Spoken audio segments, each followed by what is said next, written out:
اعوذ باللہ من الشیطان الرجیم بسم اللہ الرحمن الرحیم ان اللہ وملائکتہ یصلون علی النبی یا ایھا الذین آمنوا صلوا علیہ وسلموا تسلیما ان الذین یؤذون اللہ ورسولہ لعنہم اللہ فی الدنیا والآخرۃ وأعد لهم عذابا مہینا۔ واجب الاحترام سامعین کرام، سورہ احزاب کی دو آیات میں نے آپ کے سامنے تلاوت کی ہیں۔ جیسے کہ ڈاکٹر صاحب نے اعلان کیا کہ وقت کا جو ہے نا موضوع اور ایشو وہ شان رسالت ہی ہے علیہ الصلوۃ والسلام۔ تو اس سلسلہ میں کچھ باتیں آپ کی خدمت میں پیش کرنا چاہتا ہوں، اپنے ایمان کی تازگی کے لیے بھی اور آپ کی ایمانی افزائش کے لیے۔ آپ تصور کریں کہ اگر یہ کائنات ہوتی اور اس میں نہ سورج ہوتا، نہ چاند ہوتا، نہ ستارے ہوتے، نہ روشنی کا کوئی اور انتظام ہوتا، تو یہ دنیا کتنی قبیح اور بدصورت ہوتی، جینا حرام ہوتا، کوئی روشنی نہ ہوتی، ظلمات بعضھا فوق بعض، اندھیرے پر اندھیرا ہوتا، کوئی کام نہ چل سکتا۔ تو جس طرح حصی عالم میں اور اس مادی دنیا میں روشنی جو ہے انتہائی ضروری ہے، یقین جانیں جو مانوی دنیا ہے نا روحانیت کی اور اخلاقیات کی، اس میں نبوت اور رسالت کی روشنی اس سے بھی زیادہ ضروری ہے۔ اگر انبیاء علیہ السلام مبعوث نہ ہوتے تو یہ سورج چاند نہ ہونے سے جو اندھیرا ہوتا ہے اس سے زیادہ گپ اندھیرا ہوتا ہے۔ یہ دنیا میں اگر کہیں روشنی آپ کو نظر آ رہی نا، لوگ ناشکر اور احسان فراموش ہوتے لگ گئے، ورنہ مشرق مغرب میں جہاں بھی کوئی اخلاقی حص باقی ہے، ابھی کوئی شرافت کا نام ہے، یہ بالکل بہار اب جو دنیا میں آئی ہوئی ہے یہ سب پود انہیں کی لگائی ہے۔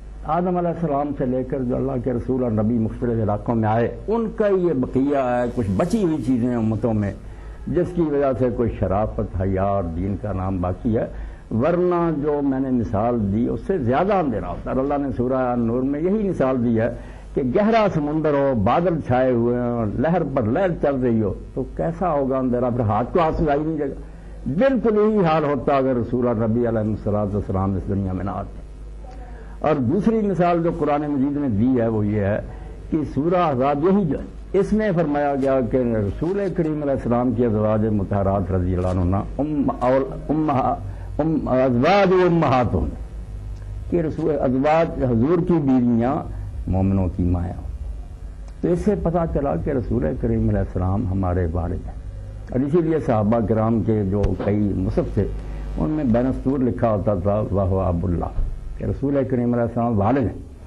اور سید ابو الحسن ندوی رحمۃ اللہ علیہ کا ایک لیکچر تھا، بڑی پیاری بات کہی کہ باپ سے ہمیں صرف یہ مادی زندگی جو نا فزیکل لائف ملتی ہے، کہ باپ کے ذریعے سے ہم دنیا میں آئے، بڑا احسان ہے اس کا۔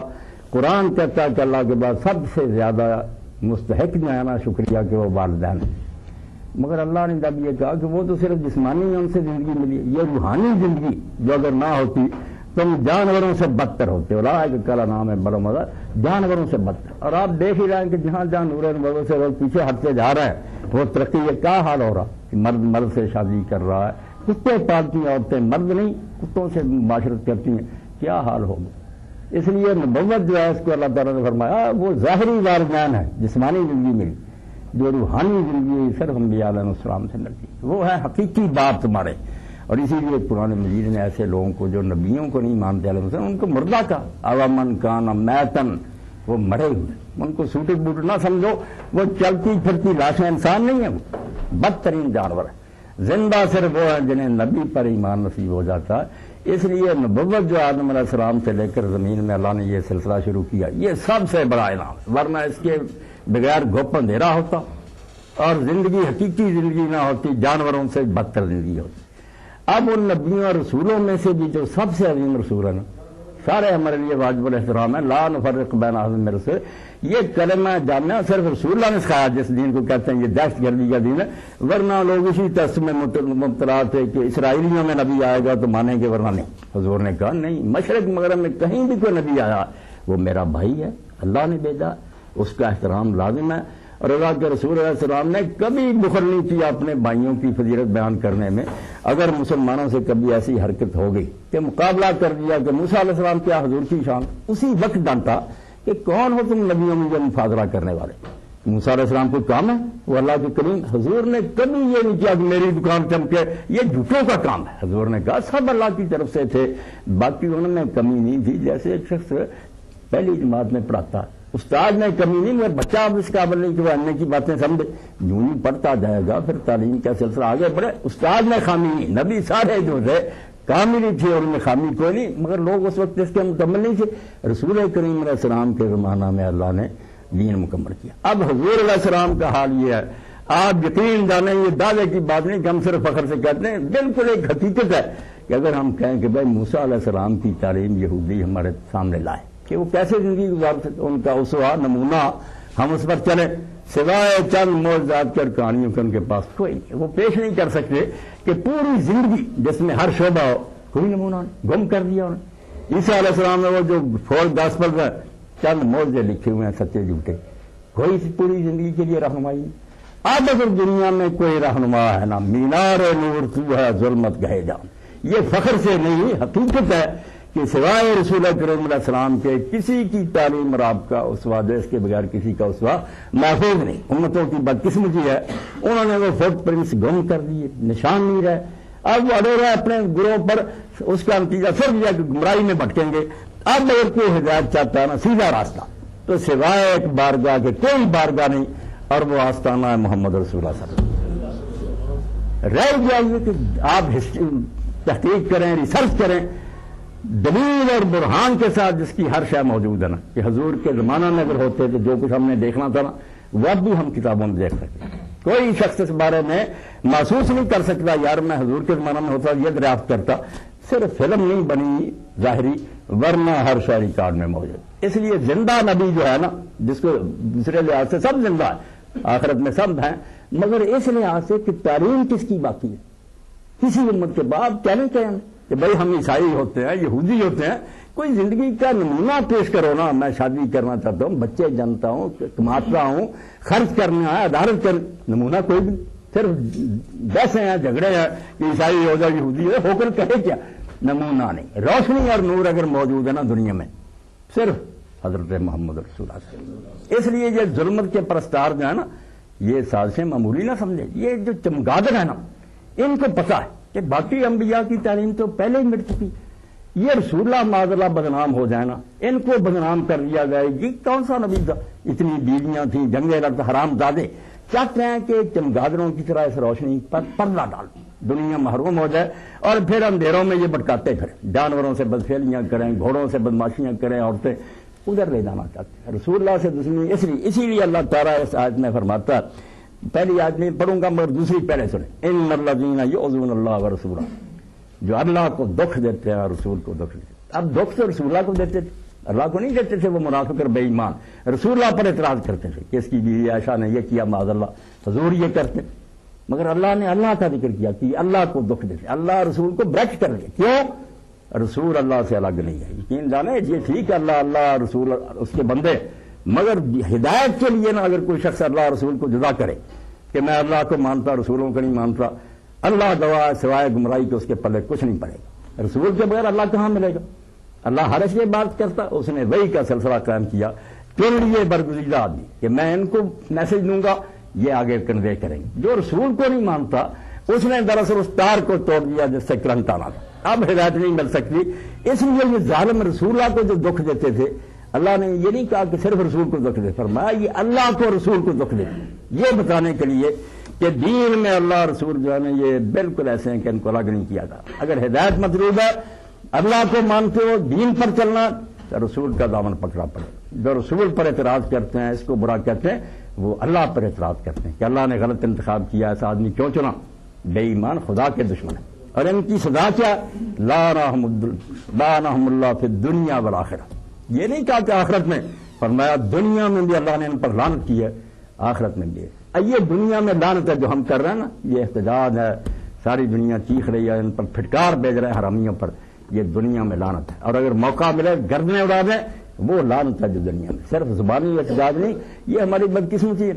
وہ میں نے پڑھا ایک کالم بہت اچھا لکھا کہ جب ترکی لوگ نکلے، مرد عورتیں لاکھوں کی تعداد میں، یہ ترکی ہے جو یورپین یونین کا ممبر بننے کی کوشش کر رہا کتنی مدت سے، دین سے بھی دور کیا، سیکولر اسٹیٹ ہے، مگر اب بھی دین ایسا باقی ہے کہ جب یہ ہوا معاملہ لاکھوں مرد عورتیں نکلے اور ہاتھوں میں پکڑے ہوئے تھے لبیک یا رسول اللہ، اور احتجاج میں روتے جاتے، کچھ نہیں انہوں نے کیا، نہ توڑ پھوڑ کی، عورتیں بھی روتی تھیں، مرد یہ رسول اللہ جان ہے مومن کی، بالکل یقین جانے، جیسے میں نے کہا نا کہ باپ سے جان ملتی ہے جسمانی، نبی سے جان ملتی ہے روحانی، نبی جاتا رہا تو جان کہاں رہی، مر گئے، اس لیے وہ بیچارے روتے تھے، اور اس پر اس نے خوب لکھا مدیر نے کہ وہ بیچارے رو رہے تھے اپنی ناطاقتی پر اور مسلمانوں حاکموں کی بے حسی پر، کہ صرف ہم رو رہے ہیں، ورنہ موقع تو یہ تھا کہ جن ظالموں نے اللہ کے رسول کی یہ توہین کی تھی ان کو زندہ رہنے کا کوئی حق تھا؟ یہ اللہ نے جو کہا کہ اللہ نے ان پر دنیا میں بھی لعنت کی اور آخرت میں، لعنت کا یہ مظہر ہے کہ اگر ہم زبان سے لعنت کریں وہ بھی، ورنہ موقع ملے سر اڑا دیں، زندہ نہیں چھوڑ سکتے، اور اس میں ہم معافی کا بھی حق نہیں رکھتے۔ رسول اللہ کو اپنی زندگی میں حق تھا معافی کا، جیسے یہ جاوید غامدی وغیرہ دھوکے دیتے، حضور کو یہ کہا آپ نے کوئی نہیں، بھائی جس کا کوئی قصور کرتا اس کو حق ہے عفو کریں، اور امت کو کوئی حق نہیں، جس کا مارا گیا قتل ہوا آدمی ولی معاف کر دیں ان کو حق، مگر حکومت نہیں معاف کرتی، ایسے یہ جرم جانا رسول کریم کسی کو معاف کریں، آپ کا ساتھ تو گستاخی حق ہے آپ، مگر امت کو یہ حق نہیں دیا گیا کہ اگر ایسا کرے کوئی تو امت اسے معاف کر، کیوں معاف کر؟ اور اس پر آپ یقین جانیں دنیا اسلام میں جو سب سے اعلیٰ کتاب لکھی گئی، اب بھی کوئی مرد مومن اٹھے اور اس کا اردو ترجمہ کرے 700-800 صفحے، وہ شیخ الاسلام ابن تیمیہ رحمۃ اللہ علیہ کی کتاب الصارم المسلول علی شاتم الرسول، کہ رسول کو گالی دینے والے کے لیے ننگی تلوار کھینچی ہوئی میان سے 600-700 سوال۔ اور حقیقت ہے کہ جو لوگ ان کے مخالف بھی ہیں، میرے بڑے دوست بھائی، وہ بھی مانتے ہیں کہ یار شیخ الاسلام کی اس کتاب سے بہتر اس موضوع پر کوئی نہیں لکھا۔ انہوں نے کہا کہ اگر یہ ہماری رعایا بھی ہے تو ہم نے جب ان کو ذمہ دیا تھا، گارنٹی دی تھی کہ رعایا بنو، حتی یؤتوا الجزیۃ عن یدٍ وہم صاغرون، نیچے بن کر رہنا، تو یہ کیا نیچے بنے پھر؟ اگر ہماری حکومت میں ہمارے رسول کو گالیاں دیتے رہے تو صاغرون بنے، انہوں نے تو ہمیں ذلیل کر دیا، ہم سے بھی بڑے بن گئے کہ تمہارے نبی کو نہیں، معاہدے میں ہے کہ رعایا بننا مسلمان حکومت اسٹیٹ کی، حضور کی توہین نہیں کر سکے، اگر تم حضور کی توہین کرتے ہو پھر تو تم صاغرون نہیں رہے، چھوٹے کابرون بن گئے، مسلمانوں کو ذلیل کر دیا۔ اور اسی لیے رسول کریم علیہ السلام کے زمانہ میں جب ایک نابینا صحابی تھی، ان کی بیوی تھی، بہت محبت تھی، یہودیہ تھی، پیار بڑا تھا، خوبصورت بڑی تھی، 2 بچے بھی اللہ نے اسے دیے، بالکل موتیوں جیسے، مگر کم وقت حضور کو گالیاں دیتی۔ انہوں نے کئی مرتبہ سمجھایا، بات نہیں آئی، ایک دن انہوں نے پھر گلا دبایا اور اسی وقت چھوڑا جب وہ مر گئی۔ صبح رسول کریم علیہ السلام نے نماز کے بعد اعلان کیا کہ مدینہ میں یہ قتل ہو گیا ہے، کس آدمی نے کیا بتا دیں؟ اس نے کوئی نہیں ہچکچاہٹ کا صاف اٹھ کھڑا کہ اللہ کے رسول میری بیوی تھی، مجھے بڑا پیار تھا، بچے بھی تو اللہ نے، مگر حرامزادی یہ کام کرتی تھی، بڑا روکا، میں نے ختم کیا، آپ نے تھوڑا دم و حدر، اس کے خون کا کوئی مول نہیں، کوئی قیمت نہیں، ضائع ہے اس کا خون، یہ حرامزادی اسی لائق۔ اب یہ ہماری بے بسی ہے جس پر وہ نے ٹھیک لکھا کہ وہ بیچارے روتے جاتے تھے مرد عورتیں کہ ہم بے بس ہیں، ہمارے پاس کوئی طاقت نہیں، حکومتیں بے غیرت ہیں، ورنہ یہ کیوں جرت کرتے کہ اللہ کے رسول کی جو روشنی کا مینار جس کی وجہ سے صرف نور باقی ہے، ورنہ آپ تصور کر لیں کہ جیسے سورج چاند اور یہ لائٹیں نہ ہوتی کتنا گپ اندھیرا ہوتا۔ اگر نبی اور رسول دنیا سے ان کی تعلیم ختم کر دے اس سے زیادہ بدتر اندھیرا، یہاں روحانیت اور شرافت رہ گی نہیں، اور ان میں سے بھی بالخصوص محمد رسول اللہ، کیونکہ دوسرے انبیاء کی تعلیم بدقسمتی سے ضائع ہو چکی، ان کا قصور نہیں تھا، امتوں نے حفاظت نہیں کی، یہ آخری نبی تھے۔ اللہ نے کہا اگر یہ بھی نشان مٹ گئے قیامت تک لوگ کہاں سے ہدایت رہیں گے؟ بچایا اس کو، اس لیے جو چمگادڑ یہ چاہتے ہیں کہ پر مار کر اس نور کو بجھا دیں، حرامی۔ میں اپنے ذہن میں سمجھتا ہوں کہ گردش کر رہا مولانا مرزا خان بریلوی رحمۃ اللہ علیہ کا شعر بڑی پیاری بات ہے، حضور کے بارے میں فرماتے ہیں جہاں نظر پڑی نہیں وہاں ہے رات آج تک، جہاں حضور کا دین نہیں پہنچا وہاں ہی اندھیرا، جہاں نظر پڑی نہیں وہاں ہے رات آج تک، وہیں وہیں سحر ہوئی جہاں جہاں گزر گیا۔ کسی جگہ پہ آپ کو روشنی نظر آتی نا، یہ اقرار کریں نہ کریں، ان کے مورخ خود مانتے ہیں کہ حرامی ہیں ہمارے لوگ، جب مانتے نہیں یورپ میں روشنی کہاں تھی؟ یہ تو قرون مسلمہ میں پھنسے ہوئے تھے، اندھیرے کے دور میں اسپین میں آئے مسلمان، یونیورسٹیوں میں داخلہ لیا، حضور کے خادموں سے کچھ روشنی ملی، جا کر یورپ کو منور کر دیا۔ اب احسان فراموش، الٹا حضور کو مجرم ٹھہراتے، معاذ اللہ، دنیا میں ایک نور ہے اس کو بھی بجھا دینا چاہتے، مگر آپ یقین کریں یہ 1000 جتن کریں اور ایسی سازشیں کریں کچھ نہیں بنے گا۔ یریدون لیطفئوا نور اللہ بافواہہم واللہ متم نورہ ولو کرہ الکافرون. بظاہر نظر آتا کہ یہ ترقی کر گئے ہم نہیں، ایسا نہیں رہے گا. اللہ فرماتا ہے یہ چاہتے ہیں کہ پھونکے مار کر اللہ کا نور بجھا دے. پھونکوں سے سورج بجھتا نہیں بجھے گا، اللہ اپنے نور کو مکمل کرے گا. اور جیسے اللہ کے رسول علیہ السلام نے فرمایا وقت آئے گا کہ خیموں کا بنا ہوا بالوں کا کوئی خیمہ، مٹی گارے کا کوئی مکان نہیں رہے گا جس میں اسلام داخل نہیں ہو جائے. بے عزیز چاہے اسلام لا کر عزت سے قبول کرے اور بذل ذلیل یا رعایا بن کر رہے، وقت آئے گا. اور وہی دور ہے خلافت راشدہ کا جس کے ہم منتظر ہے. اور امام القید مہدی کے وہ بھی لوگوں نے مذاق بنا لیا جس کا جی چاہتا مہدی بن لو. ایسی کوئی بات نہیں، وہ کارنامہ ہے جو کرے گا. سید مودودی رحمۃ اللہ علیہ کا یہ جملہ نہیں بولاتی، تجدید یازین میں کہتے ہیں کہ جو مہدی ہونے کا دعویٰ کرتا اور جو اس پر ایمان لاتے ہیں سارے اپنے ذہن کی تنگی کا ثبوت ہے. بیوقوف مہدویت دعویٰ کرنے کی چیز نہیں، کر کے دکھا جا رہی. جو ماں کا لالا آئے گا نا زمین ظلم سے بری ہوگی، عدل و انصاف سے بھر دے گا، پر خود ہی پتا چل جائے گا کہ وہ بابرکت دور آ گیا. کرتے کراتے کچھ نہیں، شرابیں پیتے اٹھتے ہیں، گولیاں چلائیں، مہدی بن گئے. تو مشرق سے مغرب تک یمن اور کستم وادرا زمین ساری میں ورلڈ سے ہر جگہ اسلام کا نور چمکے. وہ دور آئے گا، دنیا اس کو روک نہیں سکتی. مینار نور تو ہے ظلمت گہے جان، تیری طرف ہے آنکھیں اس بحر بے کران. دنیا ساری حضور کی طرف مجبور ہو کر آئے گی. عہد جدید گرچہ ظلمت میں مبتلا ہے، بے اختیار تیری جانب کو بڑھ رہا ہے. جیسے جیسے علم آگے بڑھے گا آنا پڑے گا. یار سوائے رسول اللہ کے دنیا مجبور ہے. کہاں سے لائیں عیسیٰ علیہ السلام کی تعلیم؟ موسیٰ علیہ السلام گم ہوگی. کرشن اور آرام کے چند قصوں کے ساتھ ہندوؤں کے پاس کیا؟ اگر یہ مطالبہ کیا بھائی ہم نے زندگی گزارنی، ہمیں کوئی نمونہ چاہیے ساری زندگی کے لیے کہ مسجد میں کیا کریں، بیوی بچوں میں کیا کریں، عدالت میں بیٹھ کے، کہاں یہ نمونہ؟ اعتراف کرنا پڑے گا کہ اگر ملے گا صرف ایک سے ملے گا، اور وہ ذات اقدس ہے سیدنا محمد رسول اللہ صلی اللہ علیہ وسلم. اس لیے سے روشنی کا جو دشمن ہے نا وہ کائنات کے ساتھ ایسا ظلم کرنا چاہتے. اللہ فرماتا ہے یہ اللہ کو دکھ دیتے. اللہ نے جو نظام بنایا دنیا کے لیے مٹانا چاہتے کہ یہ روشنی بجھا دی جائے. یہ رسول کو دکھ دینے والے اللہ کو دکھ دیتے ہیں، اور ان کو پر اللہ نے دنیا میں بھی لعنت کی ہے اور آخرت میں بھی لعنت، اور ان کے لیے عذاب مہین تیار کیا. ان کو رسوا کرنے، جوتیاں پڑیں گی دوزخ میں. عذاب علیم بھی نہیں. آپ دیکھ لیں نا کہ دردناک عذاب بھی ہو مگر ذلیل کرنے والا. چھتر نہ پڑے تو کوئی بات نہیں، بڑے بڑے ڈاکو کھا جائیں، مگر لٹا کر ننگا کر کے مہین ذلیل کرنے والا. اس سے تو عذاب بہت کئی گنا بڑھ جاتا. فرمایا ان کے لیے جو عذاب تیار میں نے کیا نا حرامیوں کے لیے وہ عذاب مہین ہے. اور یہ جس زمانہ میں یہ سورہ نازل ہوئی عذاب، اس زمانہ میں منافقین یہی کر رہے کہ حضور پر گرد و غبار نہ پھینک، آپ کو بدنام کریں. وہ دیکھتے تھے کہ جنگوں میں حضور جیت رہے ہیں، فتح ہو رہی ہے. اب ایک ہی طریقہ کہ رسول اللہ کی اخلاقی پوزیشن جو ہے اس کو نہ خراب کر دیا کہ آپ کی بیوی یہ کرتی ہے. معاذ اللہ حضرت عائشہ رضی اللہ عنہا پر بہتان لگا دیے. حضرت زینب سے آپ نے نکاح کیا، وہ قیامت برپا کر دی کہ اپنی بہو انہوں نے نکال. یہ زمانہ تھا جیسے یہ بک رہے تھے یہ کتے اسی طرح کے. اس زمانہ میں اللہ نے اتارا اور یہ کہا ان اللہ و ملائکتہ یصلون علی النبی. اب اس کا معنی ہم کر دیں اللہ اور اس کے فرشتے حضور پر درود بھیجتے ہیں. درود کا بھی کسی کو نہیں پتا چلتا کہ درود کیا، فارسی کا لفظ ہے، کچھ نہیں. گول مول مب ایمبیگوس معاملہ ہو گیا.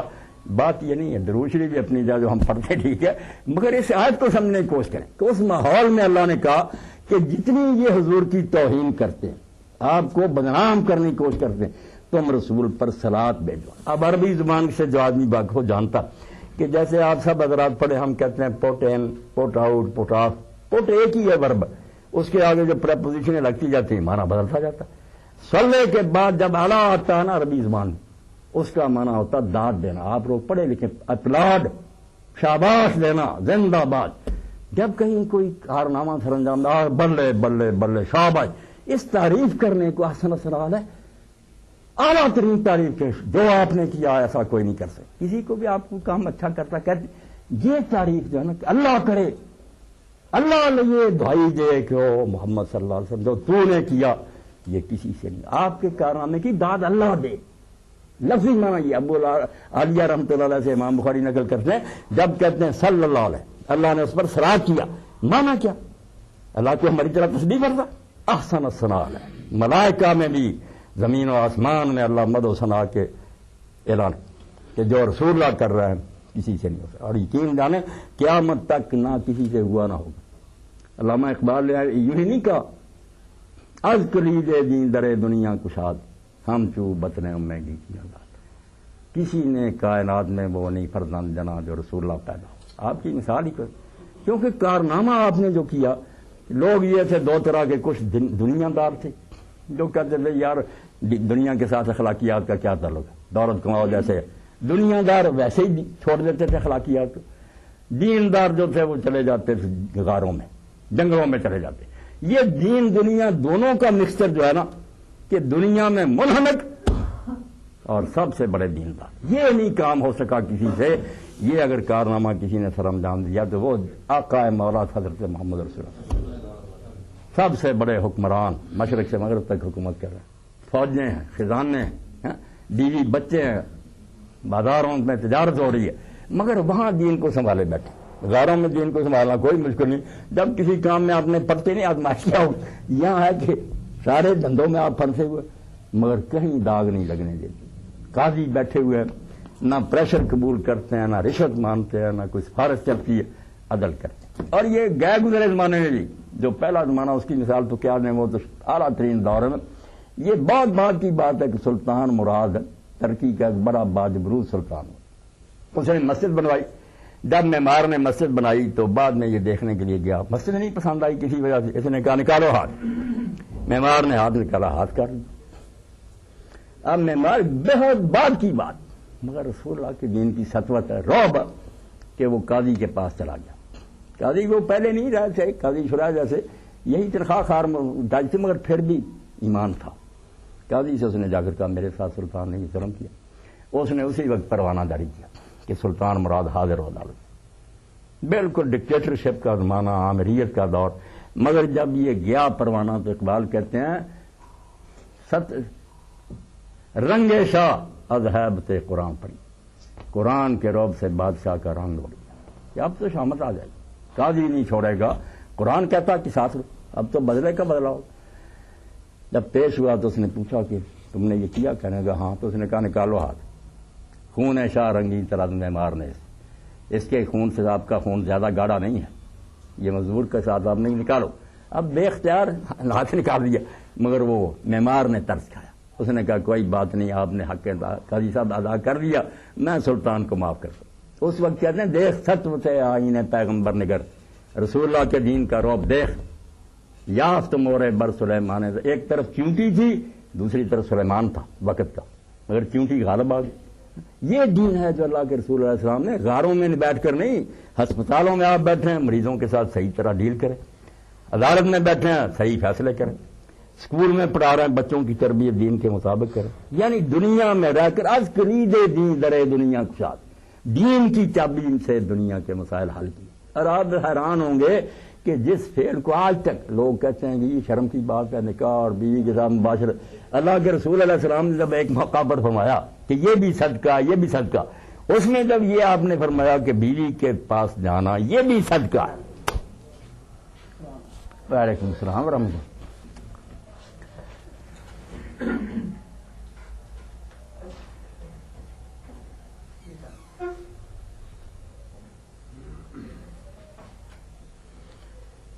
تو حضرت ابو ذر غفاری رضی اللہ عنہ چونکہ درویش منش آدمی تھے, انہوں نے یہ سن کر کہا کہ اللہ کے رسول آپ نے فرمایا بیوی سے مباشرت جو ہے یہ صدقہ ہے, یہ تو دنیا کا دھندا. آپ نے فرمایا وہ زمانہ گیا جب دین دنیا الگ تھی. جو شخص یہ خواہش پوری کرتا ہے اللہ کے حکم کے مطابق حرام کو چھوڑتا ہے زنا کو, اور اللہ کا حکم مانتا ہے کہ حلال بیوی کے, اس نے بات نہیں شرمندہ, وہ زنا کرتا تو مجرم ہوتا ہی نہیں. اگر اس کو چھوڑا تو اللہ کا حکم سمجھ کو چھوڑا, سمجھ میں آ گئی بات.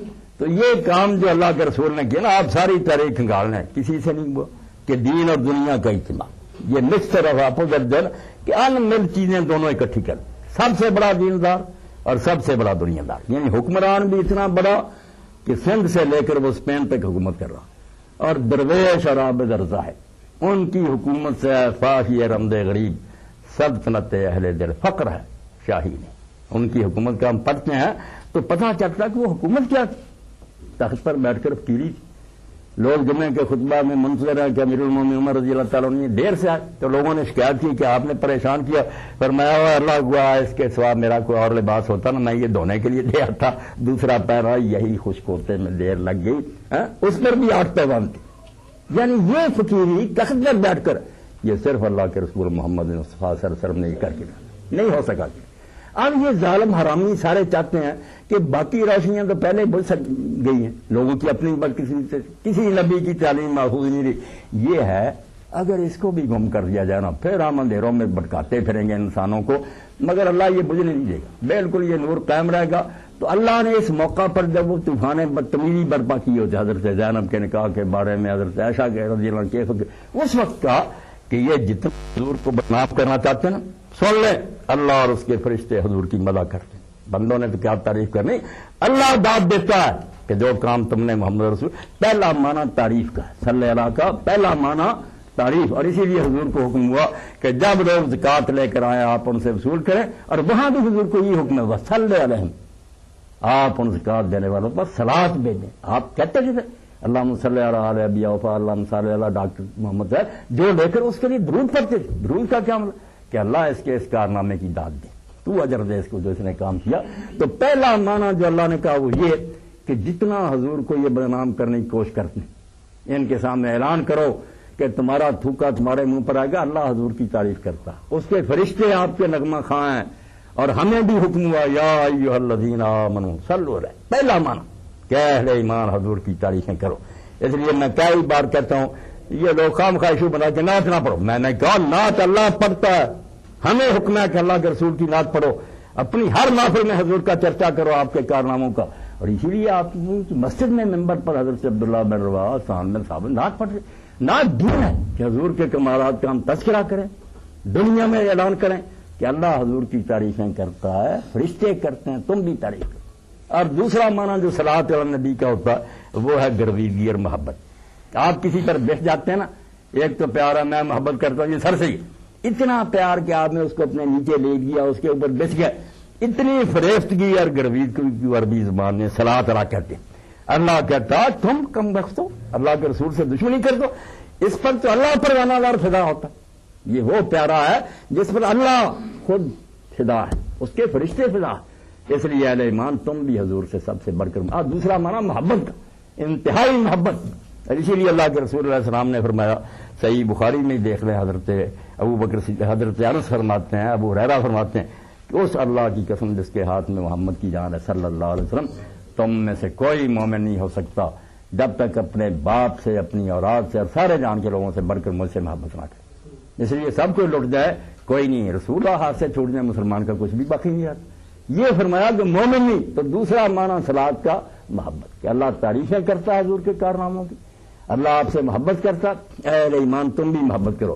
اور اس محبت کی وجہ سے ہی لوگ دنیا پر چھا گئے۔ یقین جانیں دل محبت کے لیے مجبور ہے، اللہ نے پیدا ہی کیا ہے جیسے آنکھوں کام دیکھنا ہے، کانوں کو سن، دل محبت اور نفرت کے لیے، اس کا صرف کام یہ ہے کہ کسی سے پیار کرے گا، کسی کو برا جانے گا۔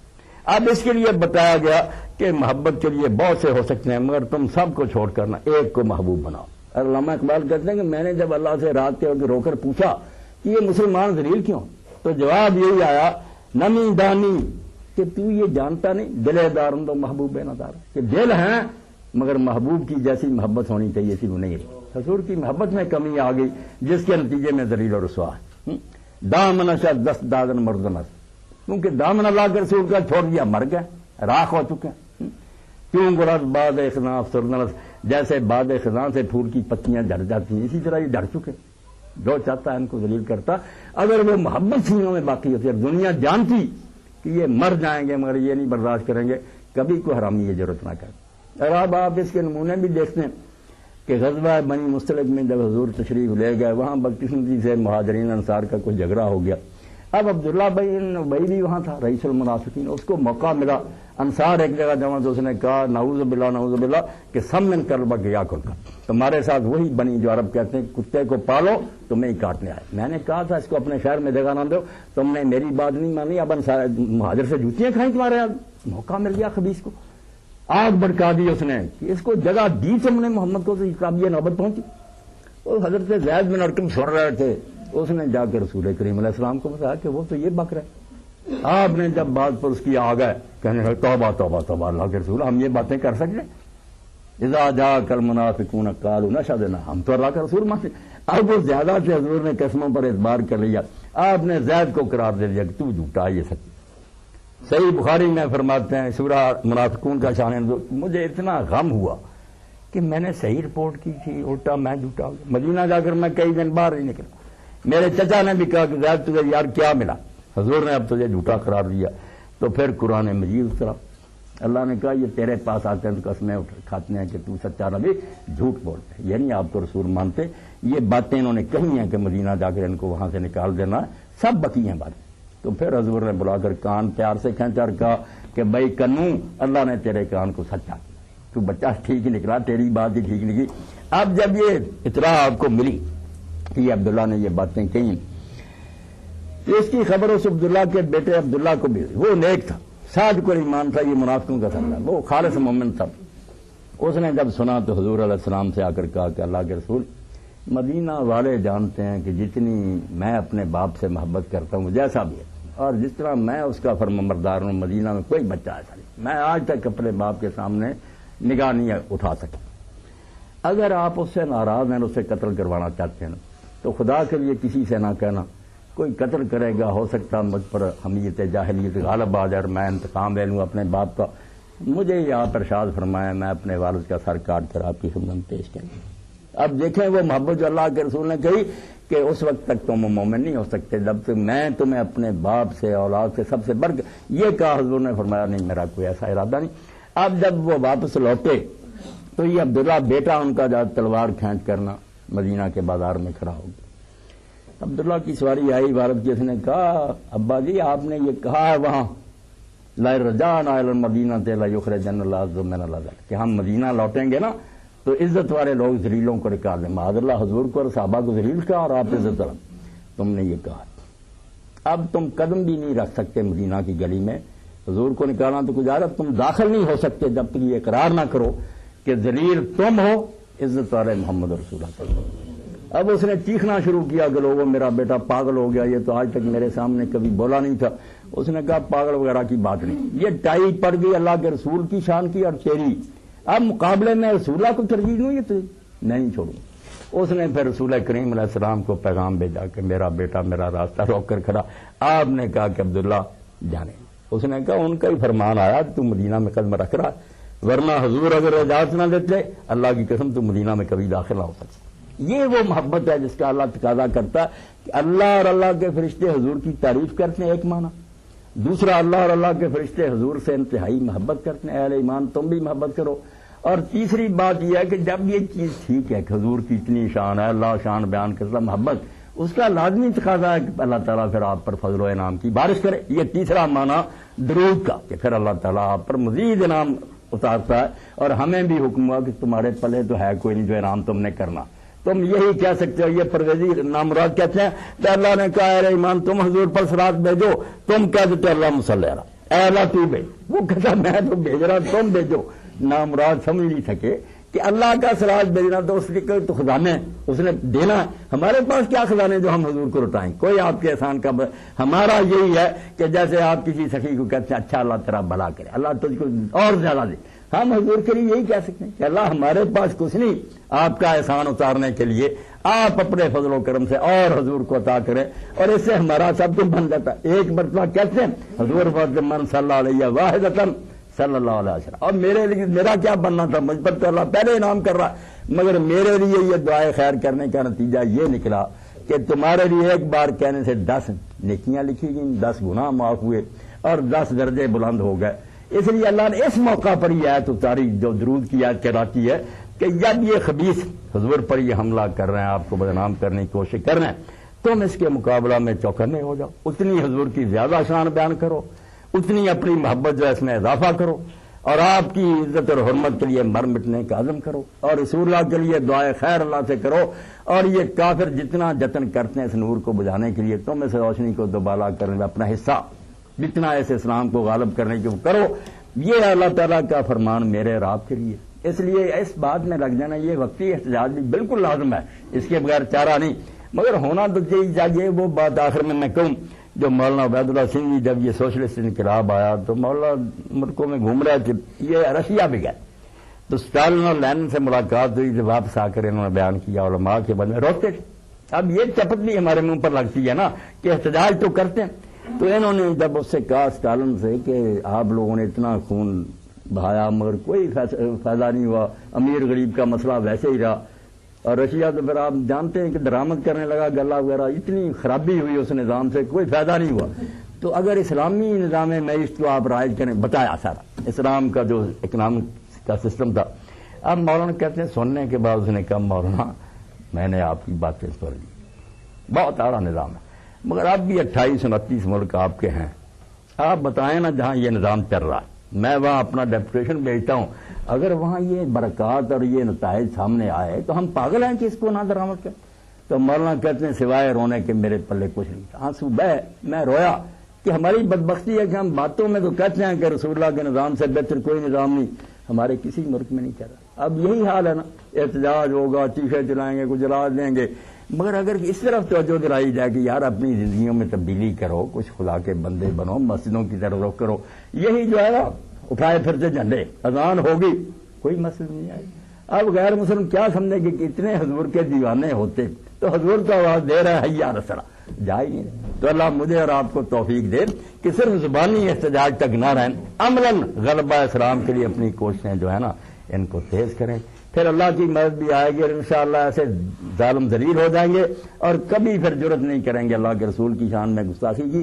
وآخر دعوانا الحمدللہ رب العالمین وصلی اللہ تعالی علی خیر خلقہ سیدنا و مولانا محمد وآلہ وصحبہ اجمعین۔ کوئی سوال آپ حضرات کے ذہن میں ہو تو؟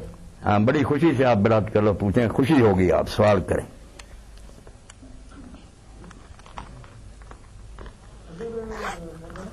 کوئی فرضیہ آج کل احتجاج کی کال دیتا ہے کہ آپ ہڑتال کریں اور ایک دکاندار دکان کھول دیتا ہے، اس میں تو اسے گناہ تو نہیں ہوتا؟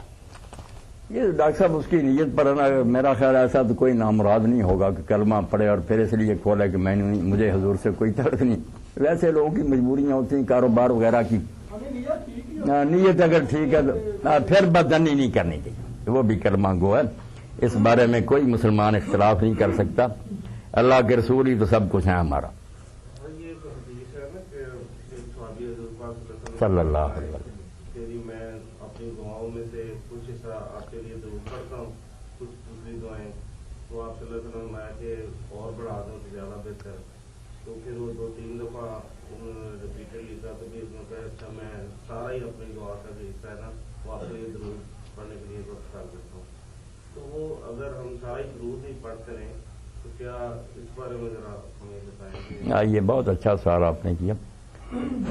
اس حدیث پاک کے فہم میں بھی لوگوں کو غلطی ہوگی جس کی وجہ سے دعائیں چھوڑ بیٹھے، صرف درود ہی پڑھنے لگے، حالانکہ جب آپ حضور کا اسوہ حسنہ دیکھتے ہیں نا تو آپ بہت دعائیں کرتے تھے قدم قدم پر، دعا کے بغیر تو چارہ ہی نہیں، اللہ سے مانگتے رہنا چاہیے نا۔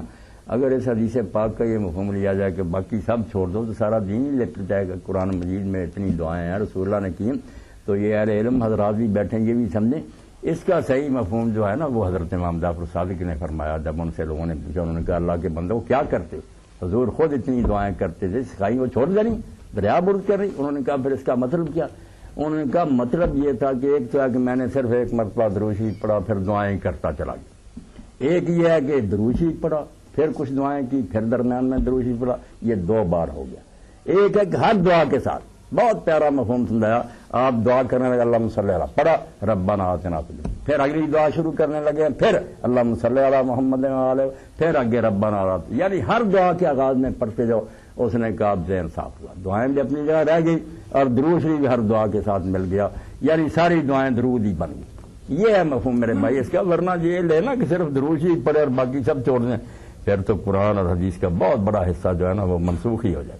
یہ نہیں کرنا، درود شریف ایسا ہی کریں کہ دعا جب پڑھیں درود شریف پڑھا، پھر دوسری دعا قرآن کی ہے، پھر رک جائیں، پھر درود شریف تھوڑا پڑھیں، پھر دوسری، اس طرح ہر دعا کے ساتھ نا درود شریف ملاتے جائیں، یہ صحیح مفہوم ہے۔ ایک اور سوال یہ ہے کہ جب ہم کہتے ہیں کہ ہمارے لیے اللہ ہی کافی ہے، حسبنا اللہ و نعم الوکیل پڑھتے ہیں یا اور بھی کئی دعائیں جو اللہ کہتے ہیں وہی سے ہی مانگو، تو پھر ہم بعض کا کسی بزرگوں کے پاس بھی جاتے ہیں، ان سے دعائیں بھی کراتے ہیں، اور بھی معاملات بھی کرتے ہیں، تو پھر کیا اگر صرف آدمی اللہ پہ ہی توکل کرے تو وہ اور شرک میں اور توکل میں یہ ذرا تھوڑا ڈفرینس ہے؟ نہیں، بات ہے ایسی الجھی ہوئی نہیں، لوگ خواہ مخواہ الجھا دیتے، یہ جو ہے نا کہ مانگنا اللہ سے ہے، دینے والا صرف وہی ہے، نفع و نقصان اس کے ہاتھ میں.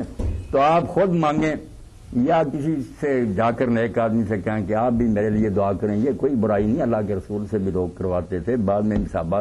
یہ ان سے مانگنا نہیں ہے کہ آپ مجھے دیں، ان سے بھی کہنا کہ میں بھی مانگ رہا ہوں، آپ بھی میرے ساتھ اللہ کے حضور فریاد کریں. تو یہ تو نیک طریقہ ہے. اس سے ہی پتہ چلتا ہے کہ اگر اس کو سمجھ کے یہ داتا تو اس سے نہ مانگتے، نہیں کہہ رہے ہیں آپ بھی میرے ساتھ شریک سب مل کر اللہ سے دعا مانگیں. یہ تو اچھی بات ہے. نہ شرک کی جڑ کرتی ہے کہ آپ اس کو بھی کہہ رہے آپ بھی مانگتے ہیں میں بھی مانگتا ہوں، دونوں اللہ سے مانگیں. یہ شرک نہیں. آپ اسے بھی کہنا شروع کر دینا آپ رزق دیں، یہ خرابی. دعا کرانا کوئی بڑی بات نہیں. یہ تو پھر ایسے ہی ہوگا. یہ ڈاکٹر حضرات بیٹھے ہیں، آپ کہیں کہ علاج کے لیے صرف اللہ کو کہیں شفا دیں، ان سے دوائی لینے نہ جائیں. نہیں، دوائی لینا کوئی اللہ کی طرح نہیں. یہ جھوٹا آدمی جو یہ کرتا ہے نا وہ اللہ کا بھی دشمن ہے، دین کا بھی دشمن ہے. اللہ خود کہتا ہے کہ میں نے ہر بیماری کے لیے علاج بنایا ہے. علاج اسی کا بنایا ہو جو کہتا نہیں میں تیری بنائی دوائی نہیں. یہ تو اللہ سے ٹکر لے رہا. رسول اللہ فرماتے ہیں بعد اللہ تداؤ، اللہ کے بندو دوائی استعمال کرو. اب وہ کہنا نہیں میں اللہ پر توکل کروں. یہ ایسا ہی ہے کہ بھوک لگی آپ کھانا نہ کھائیں، نہیں میرے منہ میں منہ کھول کر اللہ اندھیرے میں نہیں کھاؤں گا. ایسی بیوقوفی یہ ہے کہ دوا اللہ نے بنائی ہے، شرک نہیں کرنی چاہیے، بالکل کرنی چاہیے. اور جو بتاتے ہیں ان سے بھی پوچھنی چاہیے. وہ یقین اپنی جگہ کہ کرے گا سب کچھ اللہ. اس کے لیے جو اسباب اللہ نے بنایا ان سے فائدہ اٹھانا چاہیے.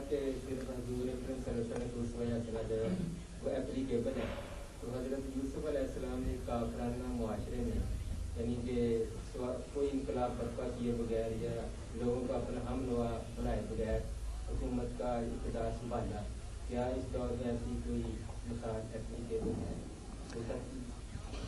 یوسف علیہ السلام کا حوالہ تو لوگ دے دیتے ہیں آسانی کے لیے، کوئی شارٹ کٹ ہے. شارٹ کٹ نہیں تھا نا، کیونکہ وہ وہاں گئے، پہلے گھر میں آزمائش پیش ہوئی اور عورت نے گمراہ کرنا چاہا، اس میں ثابت قدم رہے.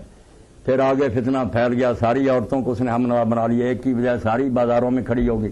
وہ تو اتنے جال بچ گیا کہ دعا سے پتہ چلتا کہ کتنے نازک حالات تھے کہ اللہ اگر ان کی شرارت مجھ سے دور نہیں کرے گا تو میں تو گمراہ ہو جاؤں گا. جگہ جگہ جال بچ گئے، ایک عورت نہیں رہی، ساری جنہوں نے دیکھ لیا سب فریفتہ ہو گئے. تو پھر جیل جانا پڑا. وہاں انہوں نے پھر جو تعبیر بتائی بادشاہ خیز مند بن گئے. یہ تو موقع مل گیا ایسا ہی کوئی ان میں سے بھی ہو جائے ہمارا مرید ہے اور تشتری میں رکھ کر دے دے کہ علماء کرام لے لو اتنا بسم اللہ. پھر یوسف علیہ السلام والی بات ہوگی. مگر وہ یوسف علیہ السلام والی بات کے لیے آپ دیکھ رہے ہیں کتنی کیریکٹر کی بلندی انہوں نے دکھائی. این آزمائشوں سے گزرے، جیل میں ساتھ، تب جا کر بادشاہ مرید ہوا اور اس نے کہا حضرت مجھے اب آپ پر اتنا اعتماد ہے، لے لیں اقتدار. کوئی کریں بھی نا، ویسے تو خواہ مخواہ کیوں دے گا کوئی. جو چمٹا ہوا ہے وہ یوسف علیہ السلام کی طرح آپ بنیں گے تو شاید اس کے ذہن میں آ جائے کہ ایسے ہی نیک آدمی کو دے دینی چاہیے. اب یوسف علیہ السلام تو ہم بنتے نہیں اور خواہ مخواہ کہتے ہیں کہ کوئی ایسا نیک آئے گا جو ہمیں دے دے گا آ کر کے لو بھائی مولوی حضرات سنبھالو. اس طرح تو مشکل نہیں. وہ بالکل ٹھیک ہے کہ اگر آپ کو بھی موقع مل جائے ڈرائیونگ سیٹ پر بیٹھنے کا تو آپ کیوں موقع ضائع کریں. اگر کوئی ایسا موقع یہاں بھی ملے کہ کوئی حکومت دے دے، مگر وہ پھر لے کر بیٹھ نہیں نہ جانا. اس سے بجائے اس کے کہ یہاں سے شروع کر کے پھر انقلاب لاتے، پھر اوپر سے شروع ہوگا کہ ہم اس حکومت کی طاقت سے میڈیا کو ٹھیک کریں گے، اسکولوں اور کالجوں کو ٹھیک کریں گے. انقلاب تو لانا ہی پڑے گا. جب تک عوام کو ہم خیال نہیں بنائیں گے کچھ نہیں بنے گا. حضرت یوسف علیہ السلام بھی ہوں، کوئی نبی بھی اگر وہ حکم دیتا مگر عوام نہیں ساتھ دیتے رہ جائے گا ویسے ہی. حکومت کے لیے تو لازم ہے نا کہ پبلک کا زیادہ حصہ حکمران پر اعتماد کرے، جو وہ حکم دے اطاعت کریں، ورنہ مسئلے مسائل رہ جائیں گے، مانیں گے نہیں کوئی. ایک سوال میں جی فرمائیں. چاہ رہا تھا کہ موجودہ صورتحال یہ ہے کہ جب تک عوام احتجاج نہ کریں، سڑکوں پہ نہ نکلیں، کچھ توڑ پھوڑ نہ کریں، حکمرانوں کے کانوں پہ جوں تک نہیں رینگتی.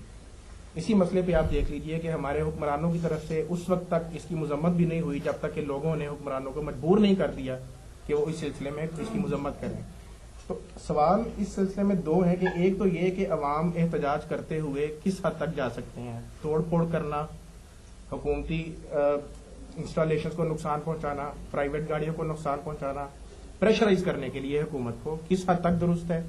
اور دوسرا یہ کہ اگر ان ساری چیزوں کے باوجود یا عوام کے احتجاج کے باوجود حکمران کسی طور پہ ان چیزوں کو ماننے کے لیے تیار نہیں ہوتے جن کا کہ عوام مطالبہ کر رہے ہیں، تو پھر عوام کا کیا لائے عمل ہونا چاہیے؟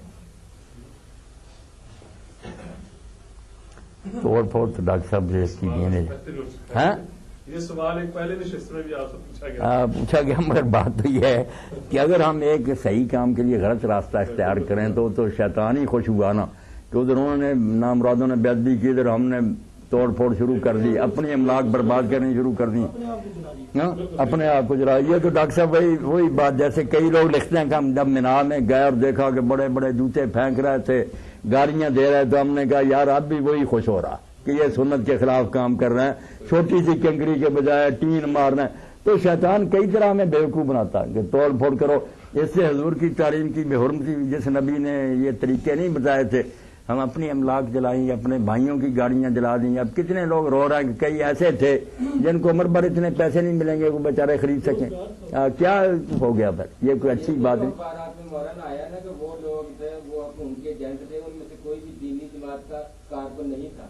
ہم یعنی کہ وہ جنہوں نے گروجلو کیا یہ دینی جماعتوں کے اوپر مرتے ہیں اور اس کی آڑ میں حکومت کو تشدد کا موقع ملتا ہے۔ یہ تو ثابت نہیں ہوا کہ جنہوں نے گروجلو کیا وہ آپ کی بات جو ہے جٹائی نہیں جا سکتی کہ اس موقع پر لوگ جو ہے نا ایسے جواز بنا لیتے ہیں، مگر بہرحال پھر بھی جیسے ڈاکٹر صاحب کہہ رہے ہیں نا کہ جو لوگ صحیح معنوں میں احتجاج ان کو نہیں یہ کرنا چاہیے۔ کوئی شرارتی کرتے ہیں چلو حرامی کرتے ہیں، مگر دینی لوگوں کو نہیں کرنا چاہیے۔ ہاں بہت اچھی بات، دین والوں کو نہیں کرنا چاہیے۔ دوسرا حصہ یہ تھا کہ حکمران اگر کچھ نہیں کرتے تو پھر اب عوام کا کیا طرز عمل ہونا چاہیے، کیا کرنا چاہیے عوام؟ آپشنز کیا ہیں ہمارے پاس؟ بس ڈاکٹر صاحب یہ بات، ہاں بجائے ایک ایک پھوڑے پر پھا رکھنے کی بجائے نا خون ہو چکا خراب، اس لیے جو ہے نا بنیادی طور پر اس امت کے ذہن کی اصلاح لا الہ سے شروع کریں۔ جیسے قرآن کہتا ہے نا کہ ڈاکٹر صاحب یا ایھا الذین آمنوا آمنوا، دوہرا اے لوگوں جو ایمان ایمان لاؤ۔ پتہ چلا کہ ایک ایمان ہے صرف زبانی کہنا، ایک ہے صحیح طریقہ سے مومن بننا۔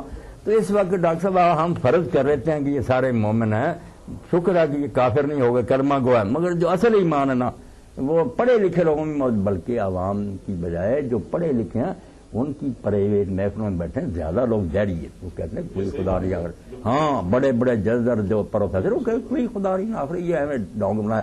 تو اس لیے اس امت کو ایمان کی تجدید کی دعوت دینی چاہیے کہ نئے سرے سے پڑھو، پھر ایمان لاؤ کہ واقعی اللہ کا رسول۔ میں نے تو کئی مرتبہ رائج میں بھی یونیورسٹی میں کہا کہ اس وقت پہلے جو بات نا پڑھے لکھے لوگوں کے کرنے کی وہ ہے کہ وہ بصیرت حاصل کریں۔ یہ ہے نا کہ تقریری طور پر مانتے کہ رسول اللہ سچے، اگر کوئی کہا یار آپ لوگ کس طرح مطمئن ہے کہ یہ اللہ کا رسول تھا، رسالت ہوتی کیا ہے، پہچان کیا ہے، اس معیار پر حضور پورے اترے، دلیل نہیں دے سکتے۔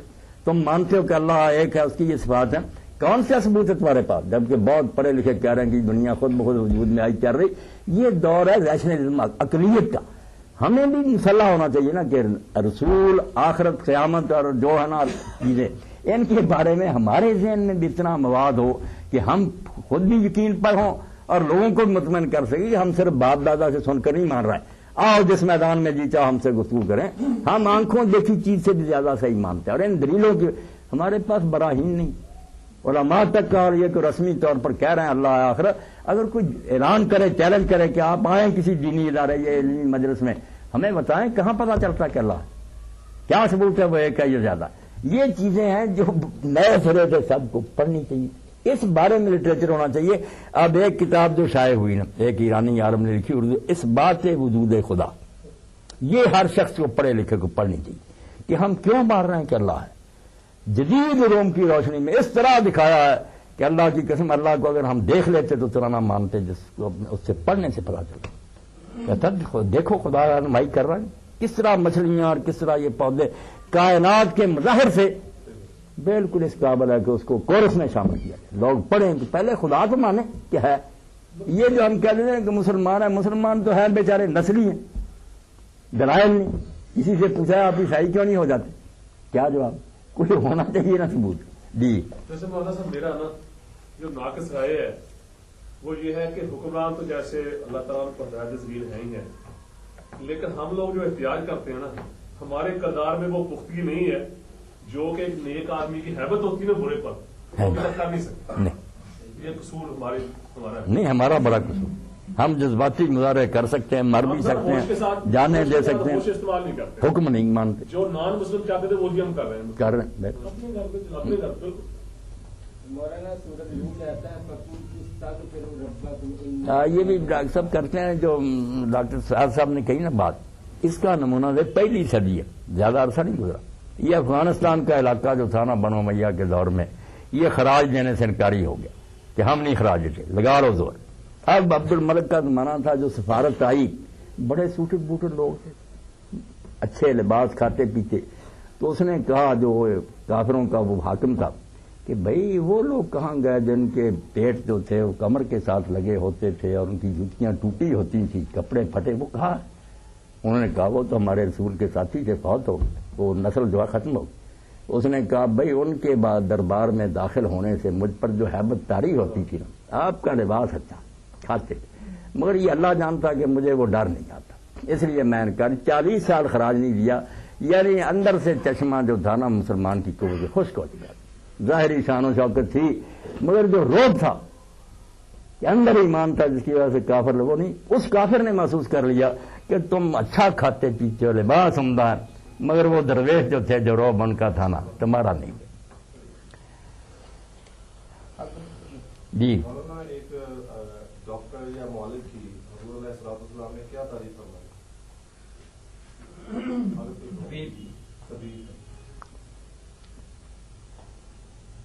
آپ نے جو ایک ہی لفظ فرما دیا نا کہ نہ ان کو کوئی شافی کہے نہ طبیب کہے، رفیق فرمایا تم رفیق ہو۔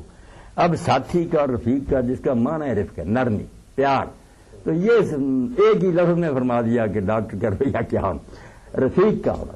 وہ یہ سمجھے کہ کوئی نہیں یہ میرا گاہک، نہ یہ کوئی اسامی ہے، میرا ہے ساتھی، میرا اپنے گھر کا فرض ہے، اس سے وہی برتاؤ ہونا چاہیے جو ایک رفیق کا رفیق کی طرح۔ رفاقت کے تعلق سے بڑھ کر رفیق صاحب کوئی تعلق نہیں، اگر آدمی سمجھے۔ سورہ نور میں آتا ہے فقول استغفروا ربکم انہ کان غفارا جی یرسل السماء علیکم مدرارا، یرسل السماء علیکم، ہاں جی جی۔ جب حضرت عمر فاروق کے دور میں قحط پڑا تو لوگ جو ہے نماز استسقاء کے لیے نکلے، تو حضرت عمر فاروق نے اس دعا جو حضرت نوح علیہ السلام نے کی تھی، اور بلکہ لوگوں سے فرمایا فقول استغفروا ربکم انہ کان غفارا، تو انہوں نے استغفار کرنے کا یعنی کہ نماز استسقاء نہیں ادا کی، صرف استغفار کیا اور لوٹ آئے تو لوگوں نے پوچھا کہ آپ نے ایسا کیوں کیا؟ تو انہوں نے فرمایا کہ میں نے اس آیا پر مبارکہ پر عمل کیا۔ کیا نبی جو پیغمبروں کے زندگی کے اشارات قرآن پاک میں ملتے ہیں ان سے ہم استفادہ کر سکتے ہیں؟ بالکل کر سکتے ہیں، وہ قرآن میں نقل اسی لیے کہ بتایا جائے کہ یہ ایک بالکل سلسلہ نور ہے، آدم علیہ السلام سے ایک ہی لائن ہے جو آ رہی ہے، کوئی ان میں اختلاف نہیں، بنیادی چیزیں سب کی ایک ہی، بالکل ان کو اسی طرح ہی ماننا جس طرح آپ پر نازل، آپ دین کا ہی حصہ نا۔ مگر اس بارے میں یہ بات بھی ذہن میں رکھنی چاہیے نا، جو امام حسن بصری فرماتے ہیں کہ ہمارا استغفار بھی استغفار کا محتاج ہے۔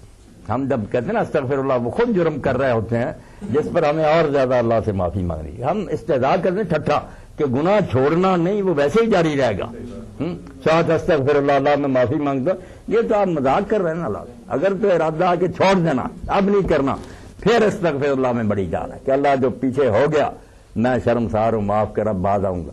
اب حال تو یہ ہے نا کہ مسجد میں جاتے ہیں، میرے استاد جی سے وہ پرشین کے منظور حسین شور صاحب وہ فرماتے ہیں بات یہ ہے کہ اب یہ خون بنی آدم سے تو کھیل گیا ہولی، بستی میں گلا کاٹا، مسجد میں چھری ڈوری، وہاں جاتے ہیں بس یہ گناہ معاف ہو گئے، مکہ چلے جاتے ہیں سارے گناہ سمیٹ کر، کھا پی کر لوگوں کا سب بخشے گا۔ اب دین تو بن گیا مذاق، یہ تھا حج، یہ نماز تھی، وہ تو توبہ تھی کہ چھوڑ دو، فیصلہ کرو کہ اب نہیں یہ ہوگا۔ اب نیک لوگ کہتے ہیں کہ تم جب حجر اسود پر ہاتھ رکھتے ہو کبھی سوچا کہ یہ پتھر ہے کیا ہے؟ اللہ تعالیٰ کو دین پت پرستی کی چیلنج دیتا؟ سیدنا عمر فاروق نے اسی لیے کہ لوگوں کا ذہن خراب نہ، علانیہ کہا طواف کرتے کہ حجر میں خوب جانتا ہوں تو ایک پتھر ہے، نہ کچھ دیتا ہے، نہ بگاڑتا ہے، نہ سنوارتا، صرف اللہ کے رسول نے بوسا دیا، بوسا اللہ کے رسول نے کیوں بوسا دیا؟ یہ ہے سمبل، جو یہ نہیں سمجھتا وہ جائے گا چومتا رہے گا، ملے گا کچھ۔ آپ کہتے ہیں قرآن پر ہاتھ رکھو، یاد لیتے اللہ نے وہاں رکھ دیا کہ میں نہیں نظر آؤں گا، یہ ہے میرا دایاں ہاتھ، نکالو اپنا ہاتھ دایاں، رکھو ہاتھ میں ہاتھ دو، بیعت کرو۔ اسی لیے صحابہ اور تابعین کہتے تھے اگر کسی کو رسول اللہ کی بیعت نہیں نصیب ہوئی، جب وہ حجر اسود پر ہاتھ رکھتا تو اللہ کے رسول کے ہاتھ پر ہاتھ رکھتا، یہاں ہی حضور نے ہاتھ رکھا۔ اقرار کر کے آتا کہ میری زندگی جو گزری اللہ میں معافی چاہتا ہوں، اب میں بیعت کر کے عہد کر کے جاتا ہوں کہ اب نافرمانی نہیں کرو، آتے ہی شروع کر دیں، وہاں ہی بندرگاہ پر ہی جھوٹ بولے اور سامان ناجائز جو ہے نا جھوٹ بول کر لکھا بھائی کیا بیعت کی آپ نے اور کیا حضرت سلطان ہے، دین بن گیا ٹھٹھا۔ ڈاکٹر صاحب نے بالکل صحیح بات کہی ہے کہ یہ احتجاج کرنے والے دین کو مانے نا پھر جی جا رہا ہے اللہ خیر کر کے ساتھ ان کی مدد کی اور بستی کے پرلے کنارے سے ایک شخص دوڑتا ہے، اس نے کہا کہ تم کرتے ہو جو کہتے ہیں کہ ہمارا رب اللہ اور زمین اور آسمان کا خالق ہے، اور انہوں نے اس کو قتل کر دیا، اور اس قتل کے نتیجے میں وہ بستی جو اللہ تعالیٰ نے تباہ کر دی۔ آج اتنے لوگ مقبوضہ کشمیر میں، عراق میں، فلسطین میں اتنی جانیں قربان کر رہے ہیں، کیوں اللہ تعالیٰ کی تنبیہ ان پر نہیں آتی مخالفین پر؟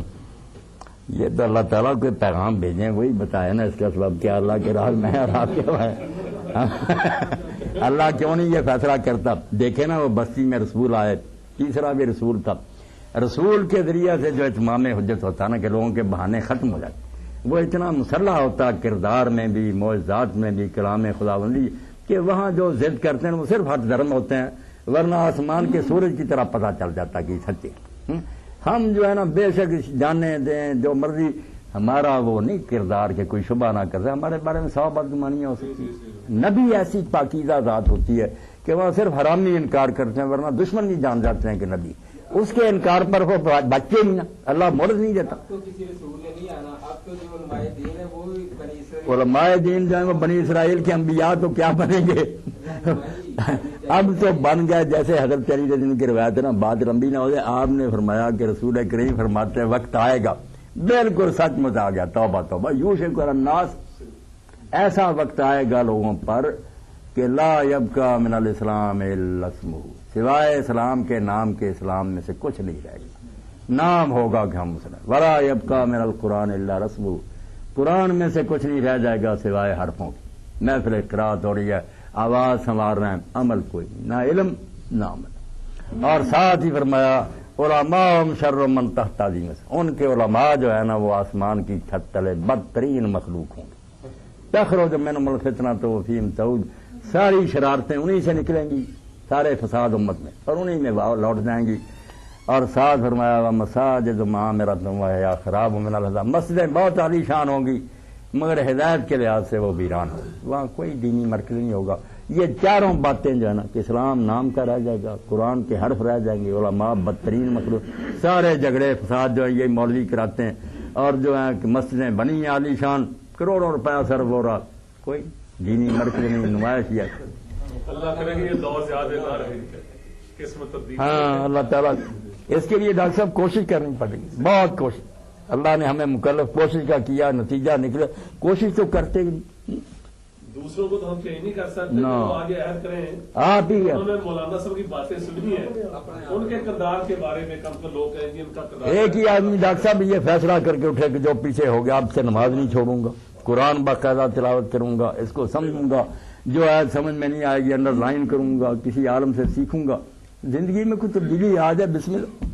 اگر موجودہ حالات میں پھر وقت قرآن کی تعلیم پر مکمل عمل ہو، جیسے اقبال نے مثال خدائے بدر پیدا کر فرشتے تیری نصرت کو کر سکتے ہیں، گردو سے قطار بدر اب بھی کتار اندر کتار، کیسے کیسے وہ دور اور تھا، وہ شرط ہم پوری نہیں یہ کوئی نہیں کہتا کہ وہ دور اور تب کہتے ہیں کہ اس دور کو لانے کے لیے کوشش کرو، شرط پوری کرنی پڑے گی۔ یہ نہیں ہم کہتے کہ وہ دور نہیں، دور کو لانے کے لیے کوئی کوشش بھی ہو نا۔ حضرات جی سوالات کا سلسلہ تو شاید ختم ہونے میں نہ آئے، لیکن ہمارے پاس وقت محدود ہے، اس سے پہلے کہ ہم مولانا صاحب کو دعا کے لیے کہیں، 2 اعلانات ہیں۔ ایک یہ کہ 11 مارچ بروز ہفتہ 1:15 بجے الائٹ ہسپتال کے CPC روم میں مولانا محمد اسحاق صاحب کا ہی مقام رسالت کے موضوع پہ درس قرآن ہوگا، اور یہ سورہ توبہ کی آخری 2 آیات کے حوالے سے گفتگو کی جائے گی، تو آپ حضرات میں جو اس میں شامل ہونا چاہیں وہ ضرور اس میں شریک ہوں انشاءاللہ۔ دوسرا اعلان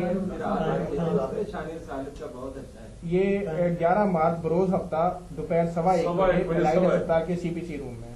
دوسرا اعلان یہ ہے کہ پاکستان اسلامک میڈیکل ایسوسی ایشن کا 2 سالہ مرکزی کنونشن 1 اور 2 اپریل ملتان میں منعقد ہو رہا ہے۔ اس سلسلے میں جو بھی ڈاکٹر حضرات رجسٹریشن کروانا چاہیں وہ ڈاکٹر ارشد منیر صاحب، ڈاکٹر کاردار صاحب، ڈاکٹر شفقت صاحب، قریشی صاحب مجھ سے یا پیما سے متعلقہ کسی بھی اور فرد سے رابطہ کر کے اپنی بر وقت رجسٹریشن کروا لیں. 15 مارچ کو 31 مارچ جی اس کے علاوہ مظفر آباد کا جو پیما کا فیلڈ ہاسپٹل ہے اس کے لیے فیصل آباد سے ہم نے اس کو 2 ہفتے کے لیے مینیج کرنا ہے. 16 مارچ سے 31 مارچ تک جو ڈاکٹر حضرات اس کے لیے کچھ وقت نکال سکیں وہ بھی اپنے نام جو ہیں اس سلسلے میں جو ہے نا اپنا وقت کے کتنے دن دے سکیں گے اور اپنا نام جو ہے نا وہ ساتھ لکھوا دیجیے. مولانا اسحاق صاحب سے درخواست ہے کہ دعا کرنا ہے. الحمدللہ رب العالمین والصلاة والسلام علی رسولہ الامین سیدنا و مولانا محمد وآلہ واصحابہ اجمعین. اللہم انصر الاسلام والمسلمین واخذل الکفرۃ والمشرکین. اللہم انصر من نصر دین محمد صلی اللہ علیہ وآلہ وسلم واجعلنا منہم واخذل من خذل دین محمد صلی اللہ علیہ وآلہ وسلم ولا تجعلنا منہم. ربنا افرغ علینا صبرا وثبت اقدامنا وانصرنا علی القوم الکافرین. ربنا لا تجعلنا فتنة للقوم الظالمین ونجنا برحمتک من القوم الکافرین. اللهم استعملنا بسنة نبیک وتوفنا علی ملته واعذنا من مضلات الفتن. وصلی اللہ تعالی علی عبد اللہ ورسولہ خاتم النبیین سیدنا محمد وآلہ واصحابہ اجمعین. آمین یا رب. اللہ آپ سب ساتھیوں کو خیریت سے رکھے. مہربانی.